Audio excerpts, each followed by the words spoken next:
নমস্কার, দেখছেন news vanguard. এই মুহূর্তে আমি দীপেন রয়েছি আপনাদের সাথে। ৪১ বছর পর ত্রিপুরা রাজ্যবাসী এই ধরনের ভয়াবহ বন্যার কবলে। 1983 সালের পর 2024 সালে গোটা রাজ্য ডুবল বন্যায়। আর এই বন্যায় কি হয়েছে, এখন বর্তমানে কি হচ্ছে, আগামী দিনে কি হতে পারে, সেই সব নানান বৃত্তান্ত নিয়ে কিন্তু আজ রাজ্য প্রশাসনের উচ্চপদস্থ আধিকারিকরা একটি সাংবাদিক সম্মেলন করে। কিছুক্ষণ আগেই আপনারা সেই সাংবাদিক সম্মেলন দেখেছেন। তবে আপনাদের এই মুহূর্তে জানিয়ে রাখি, সেই সাংবাদিক সম্মেলনে কি আলোচনা করা হয়েছে, মানুষের কি জানার প্রয়োজন রয়েছে, তা নিয়ে বিস্তারিত আলোচনা করতে এই মুহূর্তে আমার সঙ্গে স্টুডিওতে, নিউজ ভ্যানগার্ডের স্টুডিওতে রয়েছে প্রতিনিধি আমাদের শুভেন্দু সরকার। শুভেন্দু, আমার সহকর্মী। শুভেন্দু, কি হয়েছে, বেসিক্যালি কি হচ্ছে এবং কি হতে চলেছে, আগামী দিনে কি হতে চলেছে, এই নিয়ে কিন্তু রাজ্যবাসী এই মুহূর্তে কনসার্ন রয়েছে। এখন প্রশ্ন হচ্ছে, ছোট্ট করে তোমার কাছে জানতে চাইবো যে আজকে যে প্রশাসনিক যে উচ্চপদস্থ আধিকারিকরা যে বৈঠক করলো, সেই বৈঠকে কি বলা হয়েছে, কি হয়েছে, কতজনের প্রাণহানি হয়েছে, কতজন ইনজিওর্ড? আমরা যতটুকু শুনেছি 24 জনের প্রাণহানি হয়েছে, মৃত্যু হয়েছে, 2 জন এখনো মিসিং এবং 2 জন আহত রয়েছে। একেবারেই দেখো, আমি এখানে আসবো পয়েন্ট পয়েন্ট করে আমরা আসবো, একেবারে সবটা নিয়ে আমরা আলোচনা করবো, বিস্তারিত সমস্তটা নিয়ে আমরা কথা বলবো।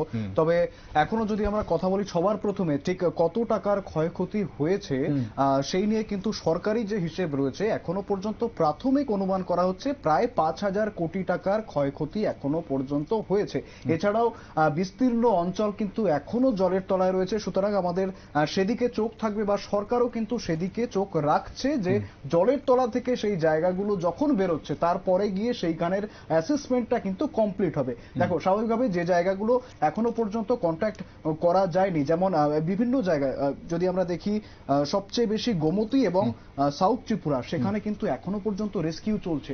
বাকি আমরা যে 4টে জেলার কথা বলেছিলাম, যে 4টে জেলার সবচেয়ে বেশি ক্ষতি হয়েছিল গোমতী, দক্ষিণ ত্রিপুরা, ঊনকোটি এবং পশ্চিম ত্রিপুরা।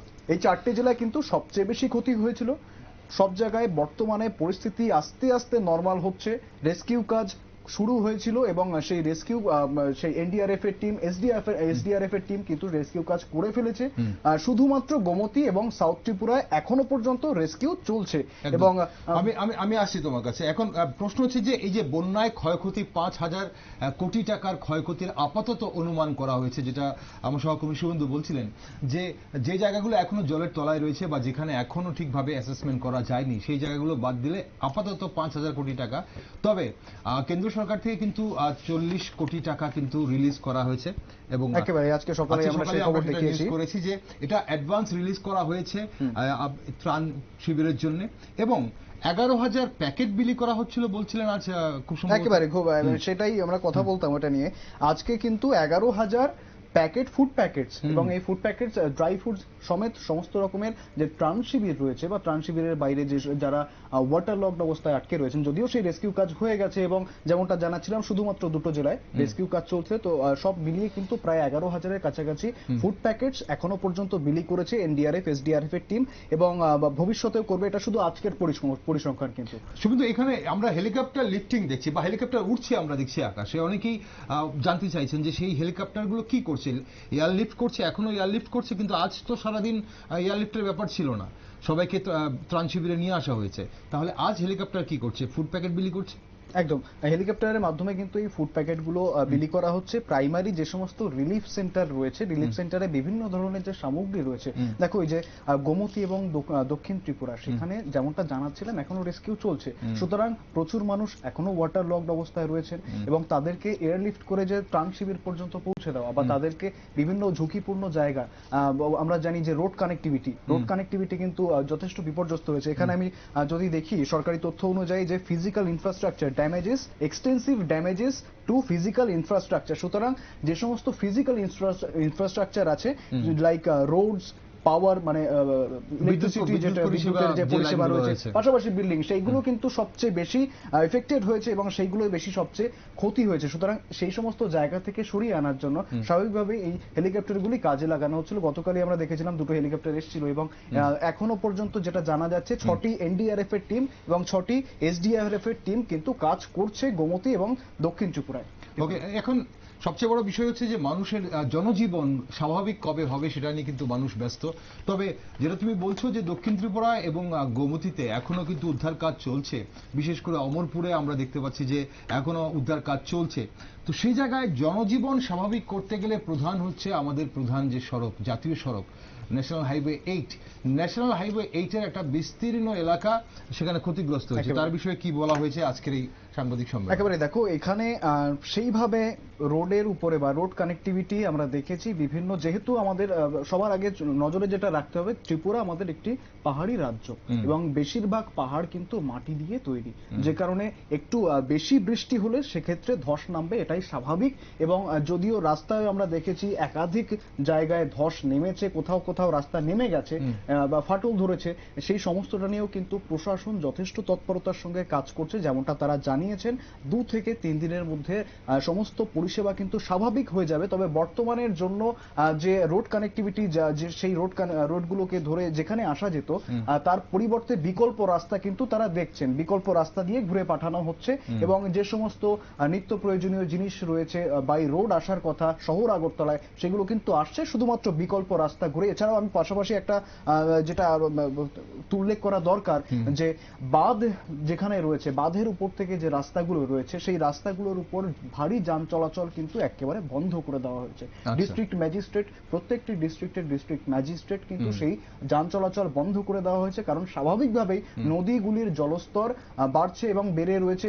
তবে আমি যদি একটু বলি, বেশিরভাগ নদীর জলস্তর কিন্তু নামছে, প্রায় সমস্ত নদীর জলস্তর ডেঞ্জার লেভেল অর্থাৎ বিপদ সীমার নিচে নেমেছে। আমরা যেটা দেখেছিলাম একদম চূড়ান্ত বিপদ সীমা ছাড়িয়ে গিয়েছে, কোথাও কোথাও ছুঁয়ে ফেলেছে, সেই জলস্তর কিন্তু নামছে। এখন বর্তমানে বিপদ সীমার নিচে রয়েছে শুধুমাত্র গোমতী সোনামুড়ার, সেই গোমতী নদী সোনামুড়ার সেখানে একটু বিপদ সীমার কাছাকাছি বা বিপদ সীমার বেশি জল বইছে, কারণ গতকাল আমরা এখন শুভেন্দু অবশ্যই জল ধীরে ধীরে নামছে, এটা খুশির হাওয়া। এবং আজ যে আবহাওয়ার পরিবেশ ছিল সেটাও কিন্তু একটা খুশির আলো দেখাচ্ছে মানুষের মধ্যে।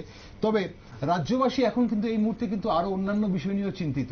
এক তো বন্যার পর যেসব সমস্যাগুলো সম্মুখীন হয় মানুষ, তার মধ্যে একটা হচ্ছে অসুস্থতা, বিভিন্ন রোগের প্রাদুর্ভাব দেখা দেয়, সেটা আমরা নিশ্চয়ই পরে একটু আলোচনা করছি। কিন্তু এই মুহূর্তে রাজ্যের খাদ্য কেমন মজুদ রয়েছে, পাশাপাশি খাদ্যের পাশাপাশি পেট্রোল ডিজেলের জ্বালানির কেমনটা মজুদ রয়েছে, এবং এছাড়া অন্য কোনো ধরনের সমস্যা রাজ্যবাসী সম্মুখীন হতে পারে কিনা, এই ধরনের কোনো কিছু আলোচনা হয়েছে কিনা সেই সাংবাদিক সম্মেলনে? একেবারে দেখো দীপেন, আজকে সকালবেলায় কিন্তু খাদ্য দপ্তর থেকে মন্ত্রী সুশান্ত চৌধুরী তিনি প্রেস কনফারেন্স করেছিলেন, জরুরিকালীন বৈঠক করা হয়েছে। পাশাপাশি আজকে যে সাংবাদিক সম্মেলন ছিল সেখানেও কিন্তু এটা নিয়ে আলোচনা হয়েছে। সুশান্ত চৌধুরী যেমনটা জানিয়েছিলেন, প্রায় 20 থেকে 25 দিনের খাবার কিন্তু রাজ্যে মজুদ রয়েছে। পাশাপাশি যে রাজ্যে আসতে পারবে না ট্রাকগুলি, এমনটা কিন্তু নয়। যেমনটা তোমায় জানাচ্ছিলাম যে রোডগুলো ভেঙে গিয়েছে ঠিকই, তবে বিকল্প রাস্তা ব্যবহার করে রাজ্যে আসা যাচ্ছে, শহরে আসা যাচ্ছে। সেক্ষেত্রে একেবারে যে সংকট পড়বে তেমনটা কিন্তু জানাচ্ছেন না আধিকারিকরা। তারা জানাচ্ছেন যে সমস্ত পেট্রোল পাম্প রয়েছে সেখানেও কিন্তু যথেষ্ট পরিমাণ পেট্রোল মজুদ করা রয়েছে। পাশাপাশি নিয়মিত সেই পেট্রোলের ট্যাঙ্কার রাজ্যে এসে ঢুকবে, আগরতলায় এসে ঢুকবে। সেক্ষেত্রে যে সমস্ত আতঙ্ক ছড়াচ্ছে সাধারণ মানুষের মধ্যে, যে অত্যাধিক পেট্রোল তারা সংগ্রহ করে রাখছেন, সেই জিনিসটা করতে কিন্তু বারণ করছেন। শহরবাসীকে কিন্তু আতঙ্কিত হতে বারণ করছেন সবাই বলছেন, এবং আধিকারিকরা প্রশাসনের তরফ থেকে জানানো হচ্ছে যথেষ্ট পরিমাণ খাদ্য রাজ্যে মজুত রয়েছে, পেট্রোল রাজ্যে মজুত রয়েছে এবং কন্টিনিউয়াস আসছে, সুতরাং আতঙ্কিত হওয়ার কোনো বিষয় নেই। এবং কালোবাজারিদের হুঁশিয়ারি দেওয়া হয়েছে। জানিয়ে রাখি, কালোবাজারি করতে গেলে এই মুহূর্তে সেটা খাদ্য হোক কিংবা জ্বালানি হোক, তাহলে কিন্তু প্রশাসন কঠোর ব্যবস্থা গ্রহণ করবে বলে এই সাংবাদিক সম্মেলনে জানানো হয়েছে। আমরা অবশ্যই বন্যা পরিস্থিতি 41 বছর পর, এই প্রজন্মের অনেকেই হয়তো এই ধরনের বন্যা রাজ্যে দেখেনি, কিন্তু 41 বছর পর এই ধরনের বন্যা রাজ্যবাসী দেখলো, এবং এই বন্যায় প্রচুর ক্ষয়ক্ষতি হয়েছে। মানুষ এখনো গৃহহীন। ত্রাণ শিবিরে রয়েছে প্রচুর মানুষ। শুভেন্দু, ত্রাণ শিবিরে ত্রাণ বিলি কেমন হচ্ছে? প্রশাসনের উদ্যোগে তো হচ্ছে, পাশাপাশি অন্যান্যদের পক্ষ থেকেও কিন্তু আমরা ত্রাণ বিলি কথা শুনছি। প্রশাসন আর কি জানিয়েছে? একেবারে এখানেই দেখো, যদি আমরা দেখি গোটা রাজ্যে 558টি 558 relief camps has been opened, মানে 558টি রিলিফ ক্যাম্প শরণার্থী শিবির ইতিমধ্যেই সক্রিয় রয়েছে। সেখানে মানুষ রয়েছেন প্রায় 1.28 লক্ষ মানুষকে কিন্তু শরণার্থী শিবিরে নিয়ে যাওয়া হয়েছে ইতিমধ্যেই, তারা সেখানে রয়েছেন। এবং যেমনটা জানাচ্ছিলাম যে জল নামছে, জল নামতে নামতে বেশ কিছু মানুষ কিন্তু তাদের ঘরে ফিরে যাওয়ার চেষ্টা করছেন। তবে যেমন গোমতী বা দক্ষিণ ত্রিপুরা রয়েছে সেখান থেকে এখনো মানুষকে নিয়ে আসা হচ্ছে এবং এটা কিন্তু অ্যাপ্রক্সিমেটলি যেমনটা জানানো হয়েছে 1.28 লক্ষ মানুষকে সেই শরণার্থী শিবিরে নিয়ে যাওয়া হয়েছে এবং এনডিআরএফ টিম আসার পর থেকে কিন্তু সেই রেস্কিউ অপারেশনস যেগুলি রয়েছে সেই রেস্কিউ অপারেশনস গুলি কিন্তু গতি পেয়েছে। এর আগে আমরা দেখেছিলাম মোবাইল কানেক্টিভিটি সেখানে একদম টাওয়ার ডাউন ছিল, বর্তমানে জানা যাচ্ছে যে প্রায় 70% টাওয়ার কিন্তু রিস্টোর করা হয়েছে এবং সেই কানেক্টিভিটিও যথেষ্ট গতি পাচ্ছে। বেশ কিছু জায়গায় একটু সমস্যা রয়েছে, তবে সেগুলো প্রশাসন দেখছে, খুব তাড়াতাড়ি সুবিধা সেই সমস্যার সমাধান হয়ে যাবে বলেই কিন্তু জানাচ্ছেন তারা। দিবেন। ওকে, চলুন আমরা এই মুহূর্তে একটু আমরা দেখে নিই সচিব ব্রিজেশ পান্ডে আজকের এই সাংবাদিক সম্মেলনে রাজ্যবাসীর উদ্দেশ্যে কি বক্তব্য রেখেছেন, একটু আমরা শুনে নেই এই মুহূর্তে। सबसे पहले प्रेस कॉन्फ्रेंस के पहले मैं तो आप सब लोगों को मतलब अपने हमारे जो इमरजेंसी ऑपरेशन सेंटर है उस पर वेलकम करना चाहूँगा और धन्यवाद देना चाहूँगा कि आप लोग यहाँ पर आए। और ये वही सेंटर है जहाँ से हम लोग सारा स्टेट के बारे में कंट्रोल करते हैं। कोई भी सूचना होती है हमारे पास सबसे पहले आती है और यहाँ से हम सारे डिस्ट्रिक्ट को रिपोर्ट करते हैं। कल ऑनरेबल चीफ मिनिस्टर यहाँ विजिट किए थे और विजिट के बाद उन्होंने बोला कि जब अगली प्रेस कॉन्फ्रेंस करिए यहाँ पर करिए। तो आप देख सकते हैं जैसे उधर भी एक बिल्डिंग है, ये 2 बिल्डिंग से ही सारा कंट्रोल ऑपरेट करते हैं। अब जो मैं मेन इशू पे आता हूँ, চলুন আমরা সাংবাদিক সম্মেলনে শুনছিলাম ব্রিজেশ পান্ডে সচিব কি বলছিলেন এবং উনি স্বাগত জানাচ্ছিলেন সবাইকে। এখন প্রশ্ন হচ্ছে যে রাজ্যবাসী বন্যা দেখে নিয়েছে, রাজ্যবাসী বন্যা মোকাবেলায় কাঁধে কাঁধ মিলিয়ে কিন্তু সবাই কিন্তু নেমেছে মাঠে, কিন্তু আগামী দিন শুভেন্দু কি বলছে, আবহাওয়া কি থাকতে পারে আগামী দিনে, সেটা কি বলা হচ্ছে? দেখো, একেবারে আইএমডি থেকে কিন্তু জানানো হচ্ছে যেটা light to moderate rainfalls will continue to occur for today and tomorrow in many parts of the state। মানে রাজ্যের একাধিক জায়গায় কিন্তু হালকা থেকে মাঝারি বৃষ্টিপাত রয়েছে এবং আমরা যে আগের দিন দেখছিলাম যে ছবিটা রয়েছে আইএমডির অফিসিয়াল সেই সাইটে, যেখানে রয়েছে যে 4টি জেলার জন্য যে লাল সতর্কতা জারি করা হয়েছিল, রেড অ্যালার্ট। আমি একবার দেখাবো ঠিক বর্তমানে কি ছবি রয়েছে। বর্তমানে কিন্তু সমস্ত কোথাও আর রেড অ্যালার্ট নেই, বর্তমানে কিন্তু সমস্ত জায়গায় কমলা সতর্কতা জারি করা হয়েছে। পাশাপাশি গোটা রাজ্যে কমলা সতর্কতা, একেবারে গোটা রাজ্যেই কমলা সতর্কতা রয়েছে এবং পাশাপাশি হালকা থেকে মাঝারি বৃষ্টিপাতের সম্ভাবনা রয়েছে বলে এমনটাই কিন্তু জানানো হচ্ছে আবহাওয়া। ঠিক, হালকা থেকে মাঝারি বৃষ্টি হতে পারে। মাঝারি বৃষ্টি যদি হয়, যেখানে নিচু জায়গাগুলো, লো লাইং এরিয়া যেগুলো রয়েছে, সেখানে কিন্তু আবারও জল জমতে পারে। তার জন্য কিন্তু অবশ্যই সতর্ক থাকতে হবে। বিপদ এখনো কিন্তু শেষ হয়নি, এখনো মোকাবেলা করতে হবে। আমরা দেখলাম এই যে বন্যা, এই বন্যায় কিন্তু যখন উদ্ধার কার্য চলেছে শুভেন্দু, তখন প্রথমে রাজ্যের টিএসআর আর প্রশাসন অবশ্যই সঙ্গে ছিল, টিএসআর, স্কাউটস এন্ড গাইডস, এবং তারপর এসডিআরএফ এবং এনডিআরএফ এর সহযোগিতা হয়েছে। এই মুহূর্তে এমন কোনো তথ্য আছে কিনা যে কতজন বা এনডিআরএফ এর কটা টিম বা এসডিআরএফ এর কটা টিম এই মুহূর্তে রাজ্যে রয়েছে, বা তারা এই মুহূর্তে অবস্থান করছে কিনা যারা এসেছিল? একেবারে সবাই রয়েছে এবং 6টা টিম কিন্তু আমি আগেও জানিয়েছিলাম, 6টা এনডিআরএফ এর টিম এবং 6টি এসডিআরএফ এর টিম লাগাতার কাজ করে যাচ্ছেন এবং বেশিরভাগ কিন্তু বর্তমানে রয়েছেন দক্ষিণ এবং গোমতী জেলাতে। পাশাপাশি তুমি একটু আগে একটা প্রশ্ন করেছিলে, আমি সেটা সামহাউ মিস হয়ে গেছে আমার, যে সাধারণ মানুষ কতটা সহযোগিতা করছে বা সামাজিক সংগঠনগুলি। আমরা কিন্তু দেখছি প্রতিনিয়ত প্রচুর মানুষ রিলিফ ক্যাম্পে যাচ্ছেন, সামাজিক সংগঠন থেকে যাচ্ছেন, রাজনৈতিক দল থেকে যাচ্ছেন, অরাজনৈতিক দল থেকে যাচ্ছেন, সকলেই কিন্তু বন্যা মানুষদের পাশে দাঁড়াচ্ছেন।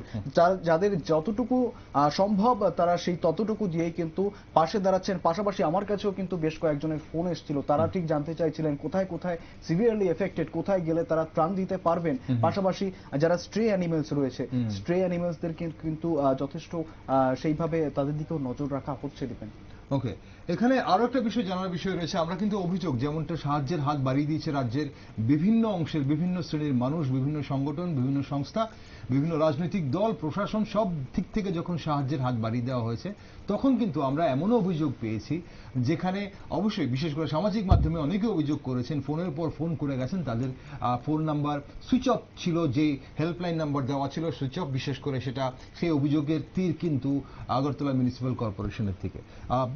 এই জায়গাটাতে কি মনে হয় তোমার, কোন একটা জায়গাতে ব্যর্থ এই জায়গাটাতে? একেবারেই দেখো, প্রশাসনের ভূমিকা নিয়ে কিন্তু বরাবরই একটা প্রশ্ন থেকে গেছে সাধারণ মানুষের মনে। যে ইমার্জেন্সি নাম্বার দেওয়া হয়েছিল সেই ক্ষেত্রে কিন্তু অনেক সময় অনেক মানুষ রেসপন্স পাননি। স্বাভাবিকভাবেই মানুষের মনে ক্ষোভ থাকা স্বাভাবিক, এবং যেভাবে আগরতলাবাসী যে বন্যা দেখেছে, এবং আমি প্রচুর মানুষের সঙ্গে কথা বলেছি, আমরা লাগাতার সম্প্রচার করেছি, তুমিও সম্প্রচার করেছো লাগাতার, আমরা নিউজ ভ্যানগার্ডের পর্দায় গ্রাউন্ড জিরো থেকে কিন্তু সেই রিপোর্ট তুলে ধরেছি, এবং বহু মানুষের সঙ্গে আমরা কথা বলেছি 8 থেকে 80, সকলেই কিন্তু বলছেন আগরতলায় এরকম অবস্থা এর আগে কখনো দেখা যায়নি। তো স্বাভাবিকভাবেই সবাই চিন্তিত। প্রশাসনের ভূমিকা নিয়ে বা প্রশ্ন রয়েছে, স্মার্ট সিটি ভূমিকা নিয়ে প্রশ্ন রয়েছে। দেখো, স্বাভাবিকভাবে ন্যাচারাল ক্যালামিটিস এখানে কারোর হাত থাকে না, কিন্তু তারপরেও যে জল নিকাশি ব্যবস্থা, সেই জল নিকাশি ব্যবস্থা সেটা নিয়ে যেমন ক্লারিফিকেশন দিয়েছেন মেয়র, যে সমস্ত নদীর জলস্তর বেড়ে গেছে, ড্রেনগুলো পরিষ্কার পরিচ্ছন্ন নয়, তাহলে সেখানেই তো প্রশ্ন আসছে ড্রেনগুলো কেন পরিষ্কার পরিচ্ছন্ন নয়? কাভার ড্রেন রয়েছে, সে কাভার ড্রেনগুলি পরিষ্কার করা হয় আদৌ? সেগুলো কতদিন অন্তর অন্তর পরিষ্কার করা হয়? সে নিয়ে কিন্তু প্রশ্ন থাকছে। প্রশাসনের ভূমিকা নিয়ে কিন্তু যথেষ্ট প্রশ্ন থাকছে, মেয়রের ভূমিকা নিয়ে, পুরসভার ভূমিকা নিয়ে যথেষ্ট প্রশ্ন থাকছে, এবং যে ইনফ্রাস্ট্রাকচার আমাদের রাজ্যের রয়েছে, আমরা যেটা দেখেছিলাম যে সম্ভবত প্রায় 66,000 মানুষের তথ্য কিন্তু রাজ্য দিয়েছিল যে তাদেরকে উদ্ধার করা হয়েছে, এবং এনডিআরএফ টিম আসার পরে সেই সংখ্যাটা একেবারে লাফিয়ে দ্বিগুণেরও বেশি হয়ে গেল। প্রায় 1,28,000 লোককে তারা নিয়ে আসছিল। অর্থাৎ এনডিআরএফ টিম কিন্তু একদিনের মধ্যে সেই কাজটা করে দেখিয়েছে, যেটা রাজ্যের ইনফ্রাস্ট্রাকচার সেই জায়গায় নেই। এটা কিন্তু আমাদের যথেষ্ট ভাবার বিষয়, এবং যেখান থেকে সমস্ত জিনিসটা কন্ট্রোল হয়, অর্থাৎ সেই ডিজাস্টার ম্যানেজমেন্টের কন্ট্রোল সেন্টার, সেখানেও কিন্তু যথেষ্ট ইনফ্রাস্ট্রাকচার আছে কিনা তা নিয়েও কিন্তু আমাদের ভাবার সময় এসছে এবার। একদম। আমরা ব্যক্তিগতভাবে নিউজ ভ্যানগার্ড যখন মাঠে ছিল, গ্রাউন্ড জিরোতে ছিল, একদম 19 তারিখ রাত্রিবেলায় কিন্তু মাঠে ছিল, যখন আগরতলা শহর তখনও কিন্তু জলমগ্ন হয়নি। 20 তারিখ আগরতলা শহর কিন্তু পরিষ্কার ছিল, কিন্তু দক্ষিণ ত্রিপুরায় ততক্ষণে শান্তির বাজারে কিন্তু ধস নেমে গেছে। শান্তির বাজার এবং দক্ষিণ ত্রিপুরা বিভিন্ন বিস্তীর্ণ এলাকা, গোমতীর বিস্তীর্ণ এলাকা কিন্তু জলমগ্ন হয়ে পড়েছিল। তখন কিন্তু আমরা দেখেছি আগরতলার বলদাখাল এলাকা, শ্রীলঙ্কা বস্তি এলাকা জলমগ্ন হয়ে পড়েছিল। তখনও কিন্তু প্রশাসন, আমরা দেখেছি জিলানি এসডিএম অফিস থেকে সেই বলদাখাল এলাকা, যেটা মিউনিসিপ্যালিটি এলাকার মধ্যে, তাকে পরিষেবা দেওয়া হয়েছে, কিন্তু আগরতলা মিউনিসিপ্যাল কর্পোরেশনের কিন্তু তখনও টনক নড়েনি, তখনও তাদের শীত ঘুম ভাঙেনি। 21 তারিখ যখন আগরতলা গোটা জলমগ্ন হয়ে পড়ে 20 তারিখ রাত্রির বৃষ্টিতে, তখন মিউনিসিপ্যালিটির শীত ঘুম ভাঙে। শুভেন্দু, নানান রোগে একটা আমাদের অনুষ্ঠানের সময় শেষ করতে হবে। সবকিছুর মধ্যে যারা এই মুহূর্তে আমাদের দেখছেন, নানান রোগের প্রাদুর্ভাব ঘটে এই মুহূর্তে, বিশেষ করে যখন বন্যা শেষ হয়ে যায়, আবার রোদ হয়, সবকিছু শুকিয়ে যেতে শুরু করে, তখন মানুষকে কি কিভাবে সাবধান থাকতে হবে বলে তোমার মনে হয়? একেবারে দেখো, আমি এটা নিয়ে কিন্তু আরো একটা জিনিস যেটা জানাবো, সেটা হচ্ছে আজকে যে প্রেস মিট হয়েছে বা সাংবাদিক সম্মেলন হয়েছে, সেখান থেকে কিন্তু যথেষ্টভাবে জানানো হয়েছে যে সমস্ত বন্যা দুর্গত এলাকায় রয়েছে সেখানে সরকার থেকে মেডিকেল ক্যাম্প চালানো হবে, কারণ স্বাভাবিকভাবে তারাও সচেতন যে এই বিভিন্ন রোগ দেখা দিতে পারে বন্যা পরবর্তী পরিস্থিতিতে। সেক্ষেত্রে প্রত্যেকটি জায়গায়, প্রত্যেকটি বন্যা দুর্গত এলাকায় প্রাইমারি হেলথ কেয়ার সেন্টার যেগুলি রয়েছে, তাদের সেই ডাক্তারগুলো, যেহেতু সামনে ছুটি রয়েছে, 3 দিন ছুটি রয়েছে, সেক্ষেত্রে কিন্তু ইতিমধ্যে নোটিফিকেশন জারি করা হয়েছে যাতে কোনো ডাক্তার সেই স্টেশন ছেড়ে না যান, অর্থাৎ হলিডেতেও যেন তারা হসপিটালে থাকেন, মানুষ যেন সেই পরিষেবাটুকু পায়। সেই ক্ষেত্রে কিন্তু নোটিফিকেশন ইতিমধ্যেই জারি করা হয়েছে।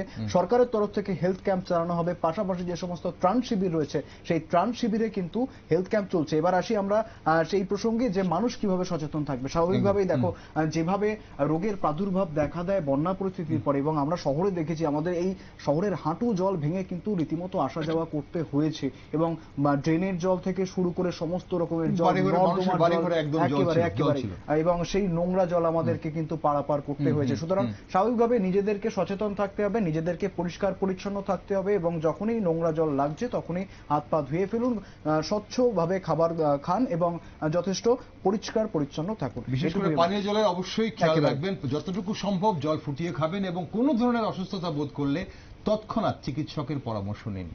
অবশ্যই আপনারা সঙ্গে থাকুন। বন্যা নিয়ে আরো নানান ধরনের খবর অবশ্যই আপনাদের সামনে আমরা তুলে ধরছি। তাছাড়া দেশ, দুনিয়া এবং রাজ্যের সব খবর, আপডেট এবং টক শো দেখার জন্য আপনারা চোখ রাখুন শুধুমাত্র এই মুহূর্তে নিউজ ভ্যানগার্ড।